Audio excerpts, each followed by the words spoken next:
तो हम आज समझेंगे कि ट्रांसफ़र ऑफ हीट क्या होता है। हमारा टॉपिक है ट्रांसफ़र ऑफ हीट।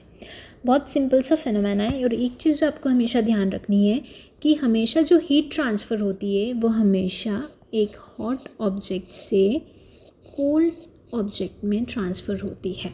चाहे कुछ भी हो जाए, चाहे सॉलिड फॉर्म में हो रही है, लिक्विड फॉर्म में हो रही है, एरियल फॉर्म में हो रही है, हमेशा हॉट चीज़ से फ्लो होगा कोल्ड चीज़ की तरफ। ठीक है, ये एक बेसिक फिनोमेना है। ठीक है, अब इसके जो डिफरेंट मोड्स रहते हैं हम उसके बारे में देखेंगे। जैसे कि फर्स्ट हो गया कंडक्शन, सेकंड हो गया कन्वेक्शन और थर्ड हो गया रेडिएशन। आप ऐसा कह सकते हो जब हीट जो है वो मटेरियल टू मटेरियल ट्रांसफ़र हो रही है, यानी सॉलिड फॉर्म में ट्रांसफ़र हो रही है, तो उस प्रोसेस को हम कहते हैं कंडक्शन। जब वो लिक्विड फॉर्म में हो रही है तब हम उसे कहेंगे कन्वेक्शन। और जब अपन कह सकते हैं कि एरियल फॉर्म में एयर में हो रही है तो उसे हम कहेंगे रेडिएशन। अब हम थोड़ा डिटेल में समझते हैं कंडक्शन, कन्वेक्शन, रेडिएशन के बारे में। एक छोटा सा मैं एग्जांपल लूँगी कि आपने कोई कंटेनर रख रखा है हीट करने के लिए। तो देखो यहाँ पे दो चीज़ होगी। सबसे फर्स्ट ये कंटेनर हॉट होगा और सेकेंड ये जो अंदर का वाटर है ये भी गर्म होगा। ठीक है, अच्छा कंटेनर भी कैसे गर्म होगा? सबसे पहले यहाँ जो फ्लेम लग रही है नीचे से गर्म होगा, फिर धीरे धीरे धीरे धीरे करके ऊपर तक होगा। तो ये क्या हो रही है? ये ट्रांसफ़र हो रही है हीट।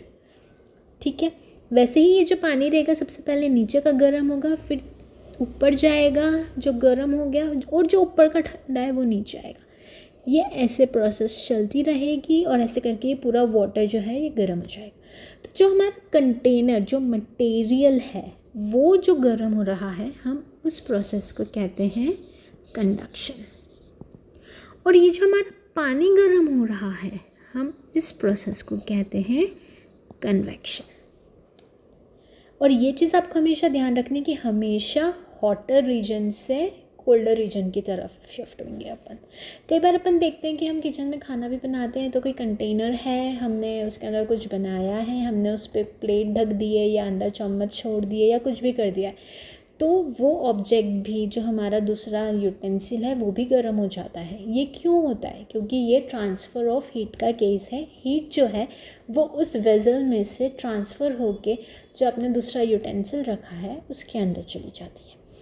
अब ये तो हो गया हमारा एग्जाम्पल जब हम मटेरियल को और फ्लूइड को देख रहे हैं। ऐसे ही जब हमारे आसपास एयर के अंदर ट्रांसफ़र होती है हीट, वो कैसे होती है? वो रेडिएशंस के रेज़ के थ्रू होती है।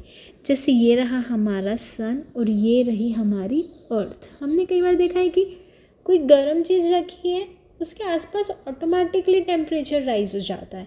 वो क्यों होता है? वो रेज़ के कारण होता है। सन और अर्थ में कुछ भी डायरेक्ट एयर कांटेक्ट नहीं है, कुछ नहीं है, लेकिन जो यूवी रेडिएशंस आते हैं, यूवी रेज आती है, उसके थ्रू हमारी जो अर्थ है वो गर्म होती है।